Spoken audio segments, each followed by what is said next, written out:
सिद्धेभ्यः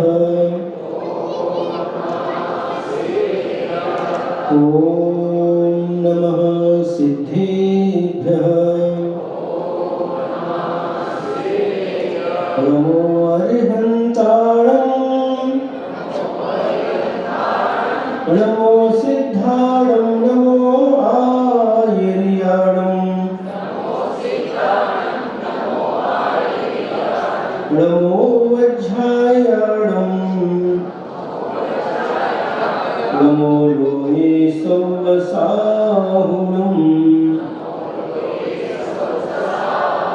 जय बोलो पंच परमेष्ठी भगवान की, 2400 तीर्थंकर भगवान की, बेटा वध के मूल नायक देवाधिदेव श्री संभवनाथ भगवान की, दीक्षा प्रदाता परम पूज्य आचार्य गुरुवर श्री विद्यासागर जी महाराज की, वर्तमान आचार्य श्री समय सागर जी महाराज की, 309 करोड़ मुनिराजों की, श्रीमद पंच कल्याण प्रतिष्ठा महोत्सव की।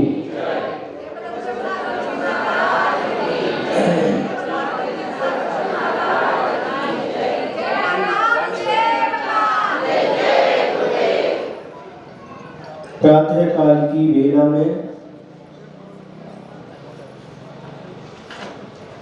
जन्म कल्याण के बारे में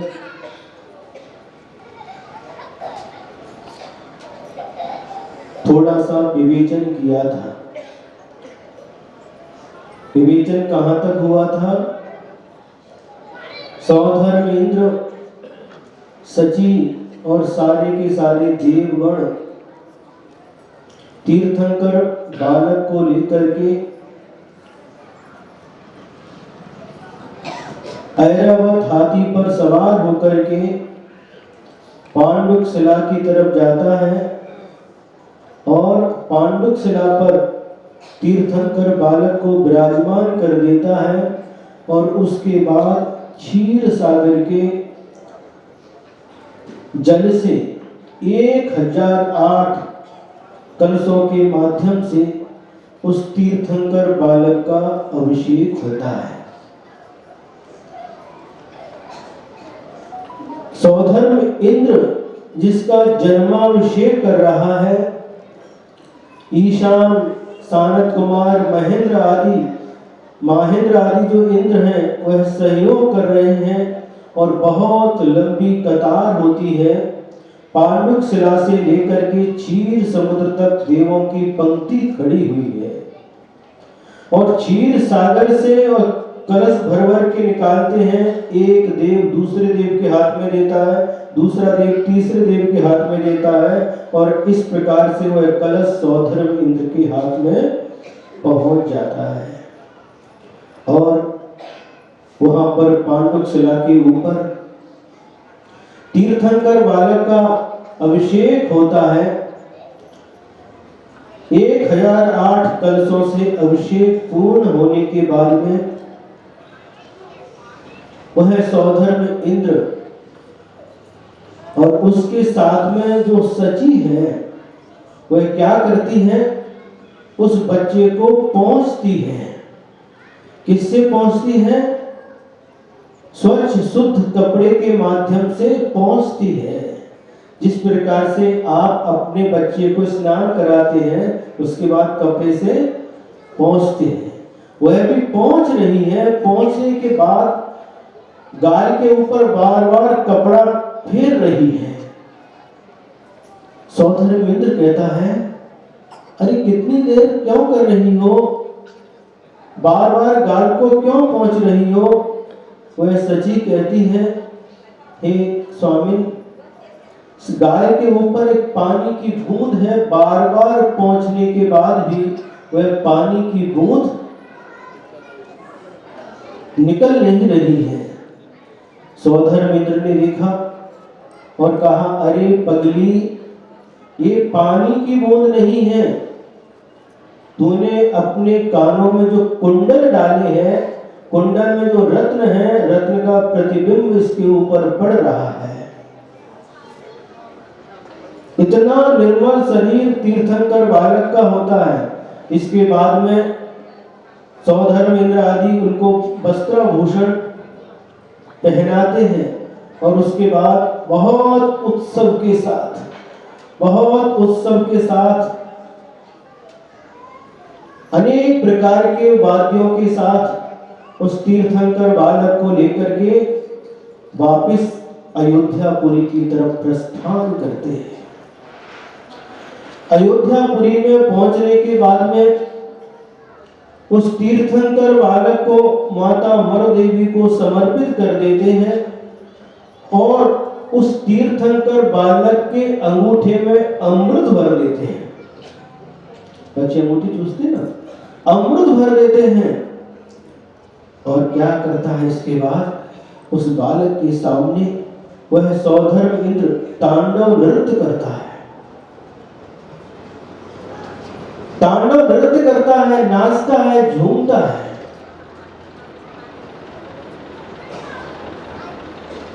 देखिए,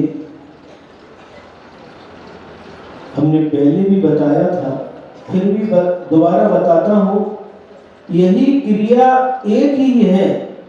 आप जब भगवान के सामने नाचते हैं, नृत्य करते हैं, भगवान की भक्ति में झूमते हैं, उस समय आपके परिणामों की निर्मलता होती है, आत्म परिणामों में विशुद्धि बढ़ती है और पाप कर्म की निर्जरा होती है।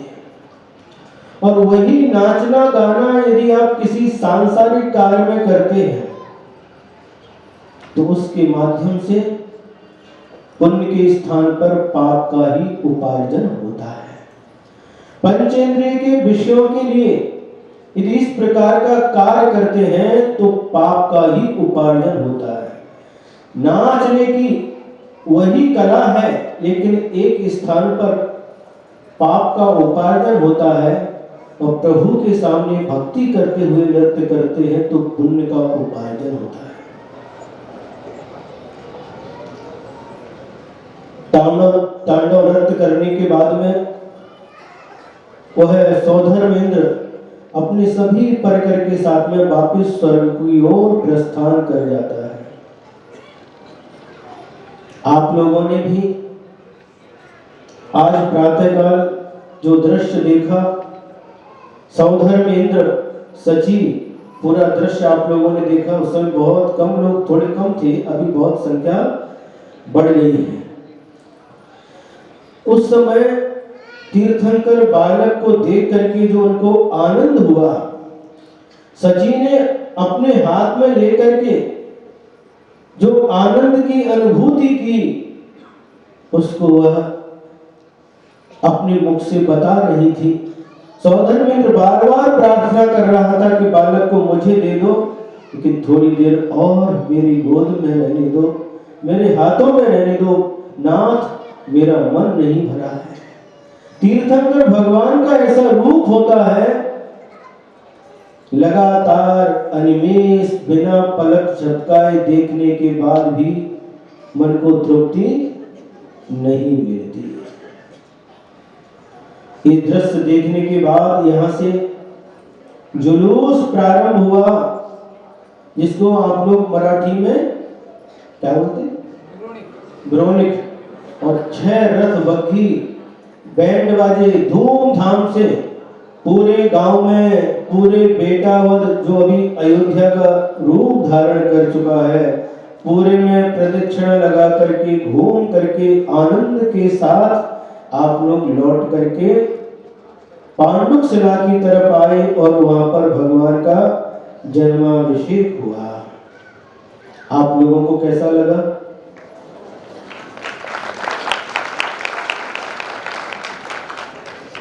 भगवान का जन्माभिषेक हुआ और इसके बाद में जो आपने दृश्य देखा, इन बच्चों के ऊपर जो यहाँ पर 7 बच्चे, और बच्चियों की संख्या कितनी है किसी को पता नहीं, इनके ऊपर व्रतोपदेश संस्कार किए गए।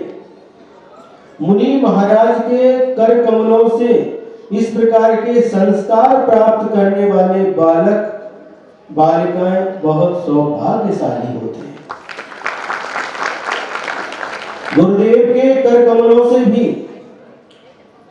चित्तूर में यह कार्य हुआ था। आचार्य गुरुदेव विद्यासागर महाराज जी के सानिध्य में कितने बच्चे थे उस समय ताते भैया?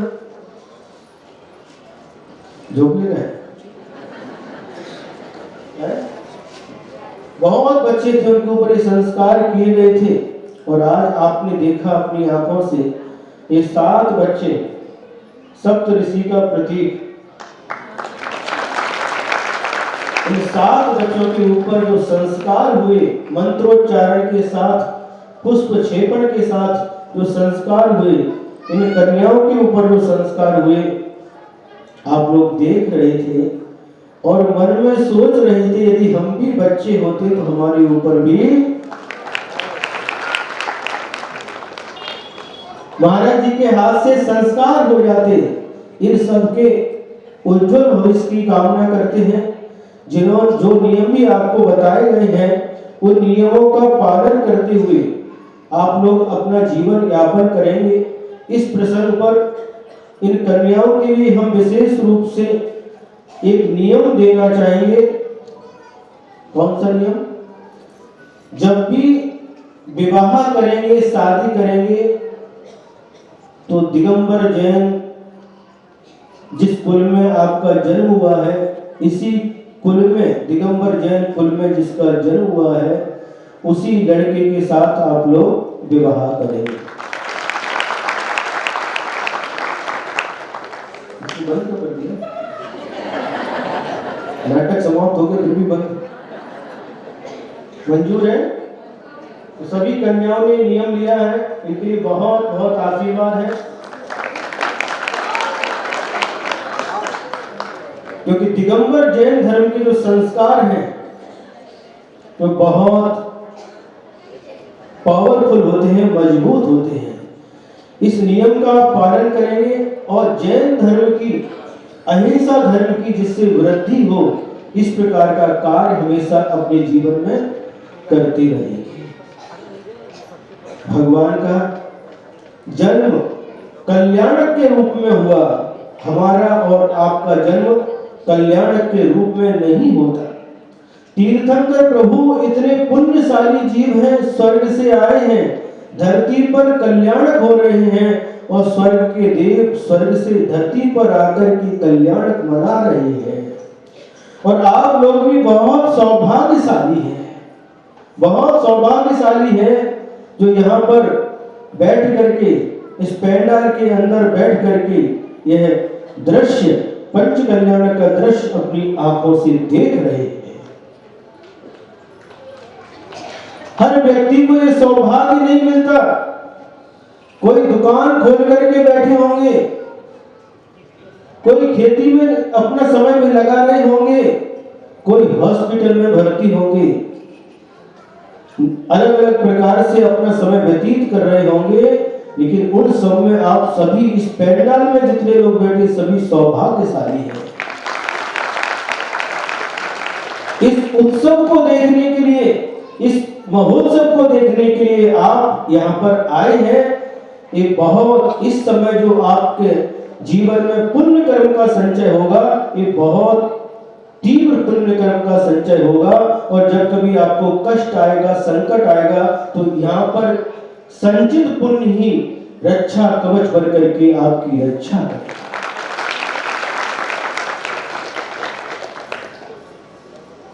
भगवान का जन्म कल्याणक, इंद्र, सौधर्म इंद्र जैसे और सभी चतुर्निकाय के देवों के साथ मनुष्य लोगों ने भी यह उत्सव मनाया है और मनाना चाहिए। आज आनंद का दिन है। आज पूरी धरती पर, तीनों लोक में आनंद छा गया है, क्योंकि तीर्थंकर प्रभु का जन्म हुआ है और ऐसे तीर्थंकर प्रभु के द्वारा जन जन का कल्याण होने वाला है। जिन धर्म का प्रभाव चलने वाला है, ऐसे तीर्थंकर प्रभु का जन्म हुआ है। इस कारण से सभी लोग हर्षोल्लास के साथ में आनंद का अनुभव कर रहे हैं।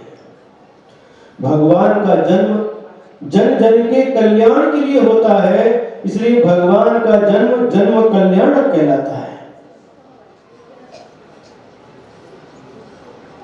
आप लोगों का भी जन्म हुआ है, हमारा भी जन्म हुआ है, जिस सब लोगों का जन्म होता है, लेकिन यह जन्म सामान्य जन्म होता है।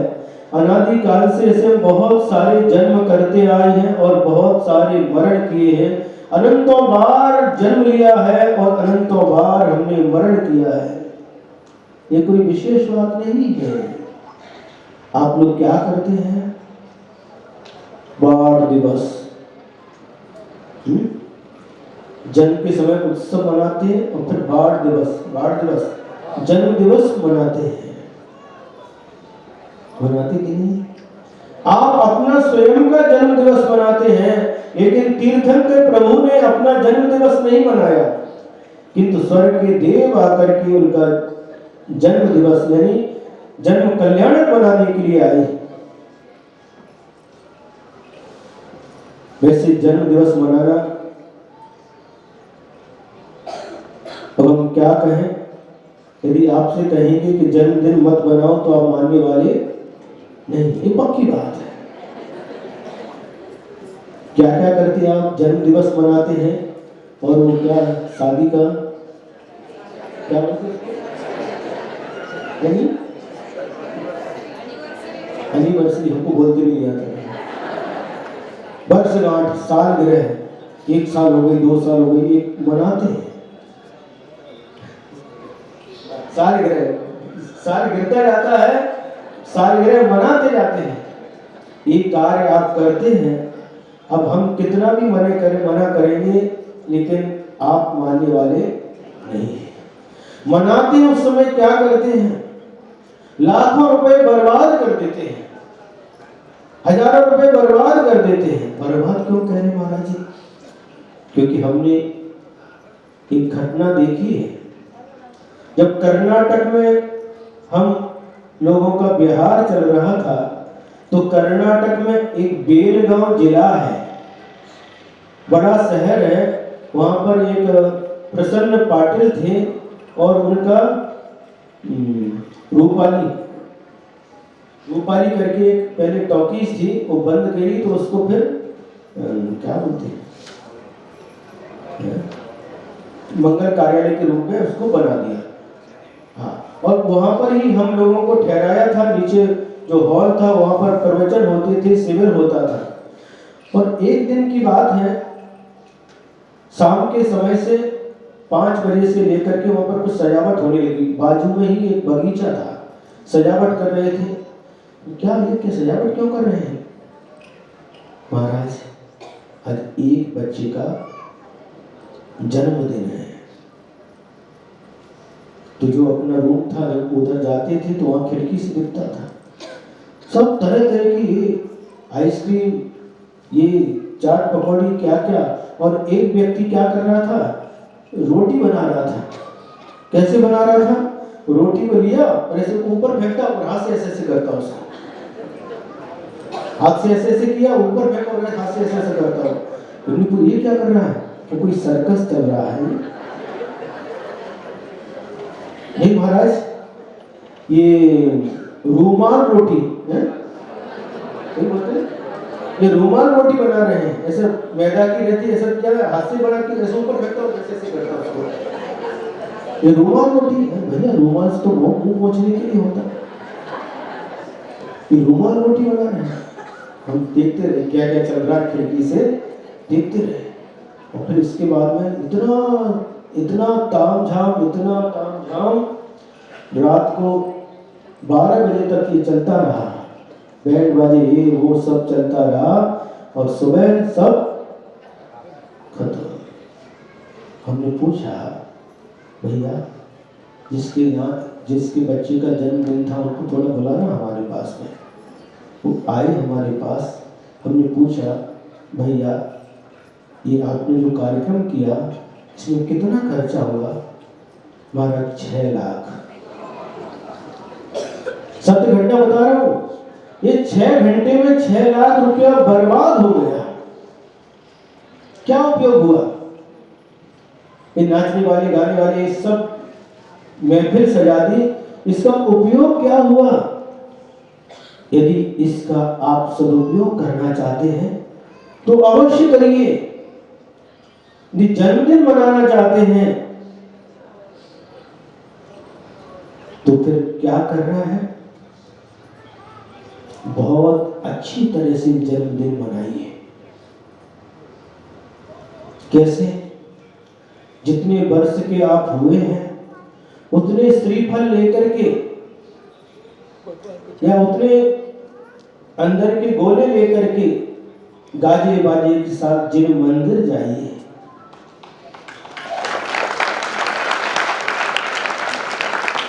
और बीत रात प्रभु के चरणों में उनको चढ़ाइए।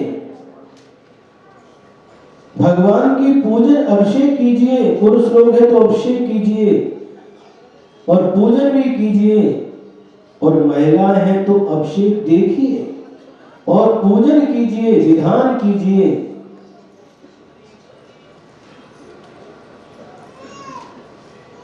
और क्या करना है महाराज?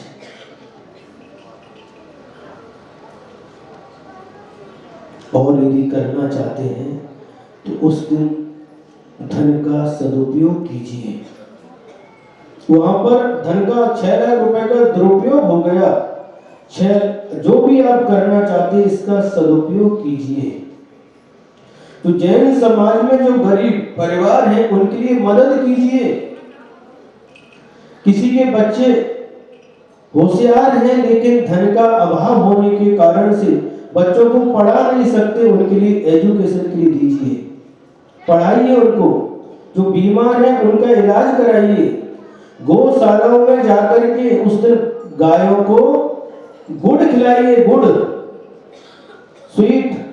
आप तो गुलाब जामुन खाते हो, है पेड़े खाते हो, पासुंदी खाते हो, कम से कम उस दिन जाकर के अपने हाथ से गायों को गुड़ खिलाइए। अभी एक प्रसंग आया था, मुनि श्री समाधि सागर जी महाराज जो इसी खानदेश के गौरव है,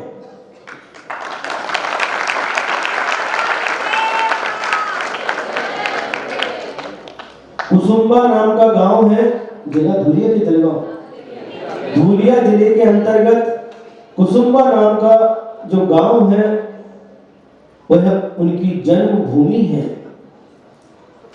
बहुत अच्छे साधक हैं। उन्हीं की प्रेरणा से सबसे पहले बेटावद में जो मंदिर बना है उसके लिए सबसे पहले प्रेरणा देने वाले मुनि श्री समाधि सागर जी महाराज।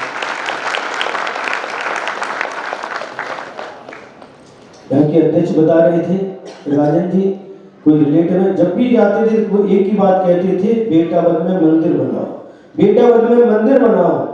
और शुरुआत उनकी बार बार प्रेरणा से, बाद में यहाँ पर मुनि श्री आगम सागर जी, पुनीत सागर जी, सहज सागर जी भी आए, उन्होंने भी प्रेरणा दी और फल स्वरूप यहाँ पर एक भव्य, भले ही छोटा है लेकिन भव्य जिन मंदिर का निर्माण हुआ है।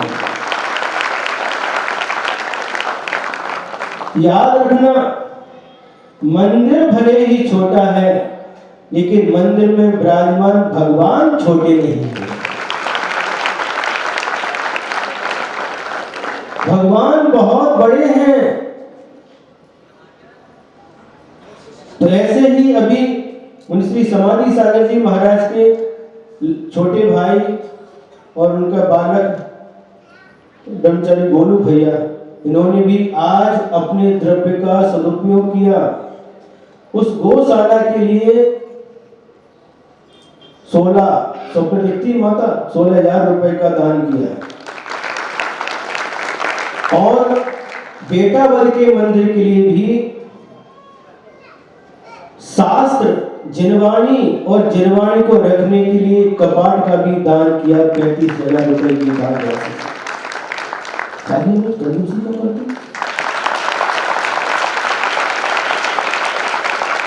अरे दान नहीं करते तो कम से कम जिसने दान किया उसकी अनुमोदना तो करो।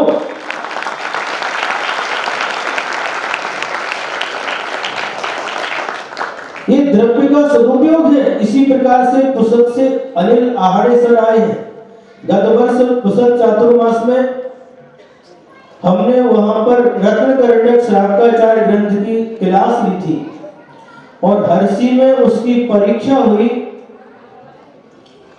तो उन्होंने भावना रखी कि हमारी तरफ से बख्शीश वितरण होना चाहिए। तो हमने कहा बख्शीश देना, क्या देना चाहते हो भाई? उनकी धर्म पत्नी शायद अंजलि है, इन दोनों ने कहा महाराज जो आप बोलोगे वो देंगे। तो हमने कहा ऐसा करो भाई, लेकिन देखिए जब हरसी में हमने उनकी जब जो कॉपी की जांच की, नंबर दिए, तो योगा योग ऐसा बना कि उसमें 2 और बढ़ गए। 2 बढ़ गए कैसे? जो थर्ड आए थे वो भी 2 मेंबर हो गए, है ना, और सेकंड वाले भी 2 हो गए। हमने उनको जब वो आए तो भैया 2 और बढ़ गए। जरा भी उनके चेहरे पर सिकन नहीं आई, महाराज हम और 2 लेकर के आएंगे। 2 और चांदी के सेट लेकर के आए और उनकी तरफ से उनको पुरस्कार वितरण हुआ। ये कहलाता है धन का सदुपयोग। यदि आप बच्चे का जन्मदिन मनाना चाहते हैं, अपनी शादी की सालगिरह मनाना चाहते हैं, इस प्रकार से द्रव्य का सदुपयोग करके मनाइए, तो ये आपका सार्थक हो जाएगा, धन भी सार्थक हो जाएगा और इसके सदुपयोग से आपको जो पुण्य का आश्रम होगा वो अद्भुत होगा। हमारे संघ में एक मुनि श्री विमल सागर जी महाराज हैं, जो हमारे साथ ही उनकी दीक्षा हुई थी। वो हमेशा कहते हैं जन्मदिन के दिन काटना नहीं बांटना। ये समझ में आया? आप जन्मदिन के दिन क्या करते हैं? केक लेकर के आते हैं, उसको काटते हैं। हमारे विमल सागर महाराज जी कहते हैं उस दिन काटना नहीं किंतु बांटना। क्या बांटना? आपको भी बता दिया। आप सोने के वस्त्र भी बांट सकते हैं। सोने के वस्त्र पहन के व्यक्ति क्या करेगा? धर्म कार्य करेगा, भगवान का अभिषेक पूजन करेगा, विधान करेगा, आहार दान देगा। जप मालाएं बांट सकते हैं, पूजन द्रव्य का जो सेट है वो बांट सकते हैं। बांटो, काटो नहीं, बांटो। बहुत अच्छा लगा।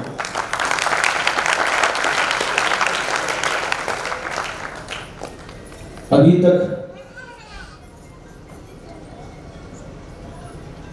लगता तो ऐसा है, कैसा लग रहा है? बहुत अच्छा लग रहा है। जब 2 साल पहले कोल्हापुर में चातुर्मास था, मुनि श्री नियम सागर महाराज जी के साथ भ्रमण करते करते कोल्हापुर का एक जैन गली है, रविवार पेट जिसको बोलते हैं, वहां पर भी जैन मंदिर है, वहां पर गए तो वहां का एक बालक जिनका नाम शुभम तबकरे है, और वहां से जुड़ गए। प्रतिदिन आहार देने के लिए आने लगे। किधर किधर गए, 50-50, 60-60 किलोमीटर भी प्रतिदिन आहार देने के लिए आने लगे। और जब बिहार हुआ तो जहां जहां जाते थे हर जगह आते रहते थे। 1 मई को उनका जन्मदिन था। उस समय हम लोग नांदेड़ में थे। कहां पर? नांदेड़। और वह उनने सोचा कि इस बार का जन्मदिन तो महाराज जी के चरणों में मनाएंगे, और वह नांदेड़ में आए। 1-2 दिन पहले आ गए। जिस दिन जन्म था उस दिन शुद्ध वस्त्र पहन करके भगवान का जलाभिषेक किया। 3 मंजिल का मंदिर है, उन प्रतिमाओं का अपने हाथों से जलाभिषेक किया, पूजन किया, आहार दान दिया। और उस दिन उन्होंने नियम लिया कि महाराज जी प्रतिदिन में अपनी तरफ से 108 रुपया, और उसकी जो होने वाली पत्नी थी ऐश्वर्या, उनकी तरफ से भी 108, इस प्रकार से 216 रुपए का मैं प्रतिदिन दान करूंगा।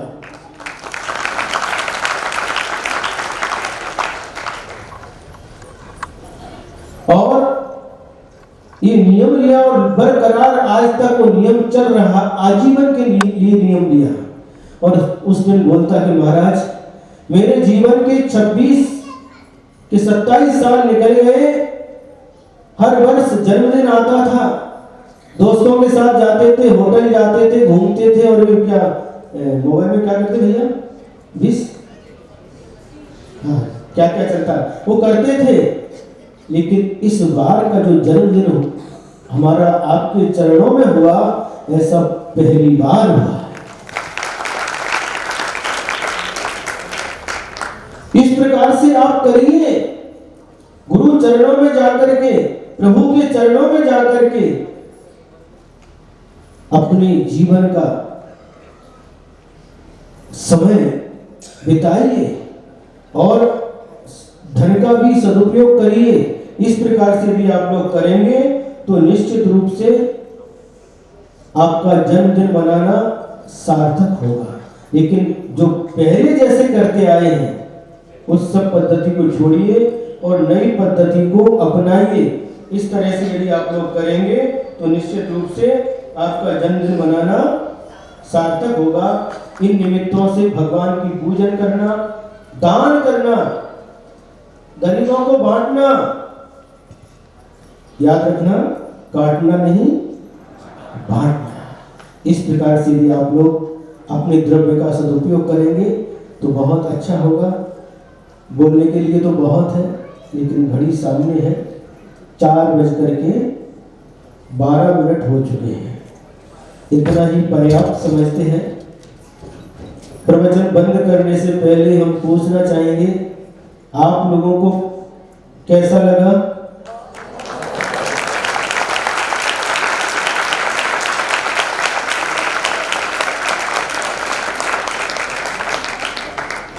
आपकी करतल ध्वनि से, तालियों की गड़गड़ाहट से हमें ऐसा लग रहा है कि आपको यह प्रवचन बहुत अच्छा लगा।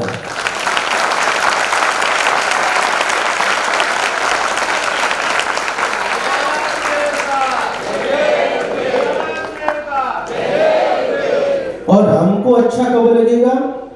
जो बात आपको बताई है,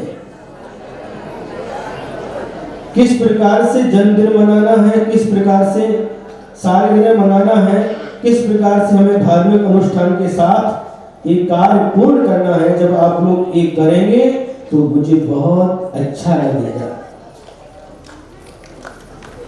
ठीक है, बहुत अच्छा है। बहुत दूर दूर से लोग आए हैं और बहुत लंबी कतार दिखाई दे रही है। दिन प्रतिदिन भीड़ बढ़ती ही जा रही है।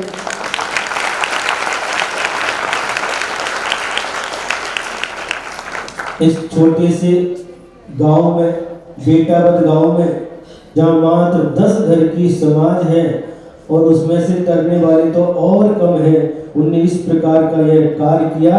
ये अपने आप में बहुत सराहनीय कार्य है।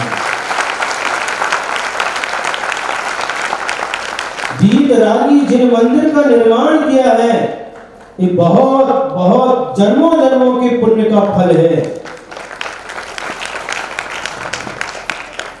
कल के दिन पारोला से 5-6 बच्चे आए थे और उन्होंने देखा महाराज पेंडाल तो बहुत आलीशान है। रात के समय आए थे, बहुत अच्छा पेंडाल बनाया है, तो पहली बार देखा। हम कि भैया पेंडाल ही नहीं, सारी की सारी व्यवस्थाएं आलीशान है, एक नंबर।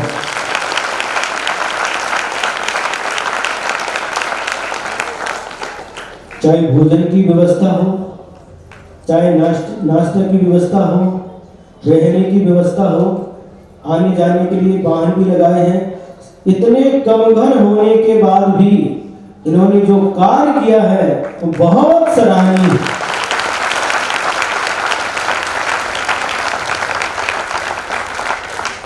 इन लोगों के लिए, बेटावद वालों के लिए, जिन्होंने जिन मंदिर बनाने में अपना सहयोग दिया है और दिन रात एक करके परिश्रम करके मंदिर बनाया, भगवान की प्रतिमा को लाए और पंच कल्याण प्रतिष्ठा कराने के लिए जिन्होंने अपना परिश्रम किया है, उन सभी के लिए हमारा बहुत बहुत आशीर्वाद। इसी प्रकार से हमेशा धर्म की प्रभावना में अपना योगदान देते रहें और प्रत्येक गांव वालों को, आसपास के जितने भी गांव वाले हैं, उनको इस प्रकार का आदर्श प्रस्तुत करना चाहिए। जैन धर्म की प्रभावना हो, अहिंसा धर्म की प्रभावना हो। इन्हीं मंगल भावनाओं के साथ परम पूज्य आचार्य गुरुवर श्री विद्यासागर जी महाराज की